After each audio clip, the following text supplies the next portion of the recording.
अमरावती से एक सनसनीखेज खबर सामने आई है, जहां क्राइम ब्रांच यूनिट 2 ने एक बड़ी कार्रवाई को अंजाम दिया है। देर रात दस्तूर नगर रोड स्थित एरिया 91 पर पुलिस ने छापा मारा।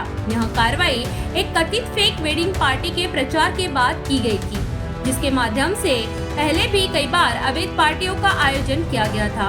क्राइम ब्रांच यूनिट 2 के थानेदार संदीप चौहान इस मामले की जांच कर रहे हैं। इस छापेमारी में लगभग 30 से 35 युवक युवतियां, जिसमें नाबालिग भी शामिल थे, हिरासत में लिए गए हैं। पुलिस हिरासत में लिए गए सभी लोगों की मेडिकल जांच कर रही है। यह कार्रवाई पीआई संदीप चौहान और एपीआई महेश इंगोली की टीम ने मिलकर की और इससे अमरावती में हड़कंप मच गया। दस्तूर नगर चौक येथील असलेल्या एरिया 91 बारमध्ये ही कारवाई झाली असून याचा तपास पोलीस करत आहे। यामध्ये आतापर्यंत 50 ते 60 विद्यार्थी जे किमान 16 ते 17 वर्षाचे आहे, काही 18-19 वर्षाचे आहे, म्हणजेच किशोरवयीन विद्यार्थी अटक करण्यात आलेले आहे। त्यांना ताब्यात घेण्यात आलेलं आहे। यांचा मेडिकल रिपोर्ट आल्यानंतर त्यांच्यावर काय कारवाई करण्याचे आता अद्यापही माहीत नाही।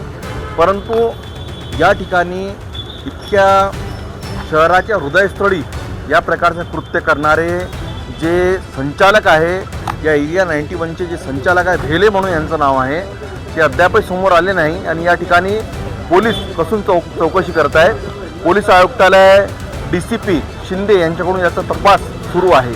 सध्या घटनास्थळी मोठ्या प्रमाणात इथे लोक उपस्थित आहे आणि पालकांना सुद्धा इथे प्रश्न पडला आहे की कशा प्रकारे एक फेक वेडिंग कार्यक्रम आयोजित करण्यात येते आणि यामध्ये आता हा कार्यक्रम कोणी आयोजित केला, विद्यार्थ्यांना कसं बोलवण्यात आलं आणि याच्यानंतर पोलिसांनी कारवाई केली, यावर तपास सुरू आहे।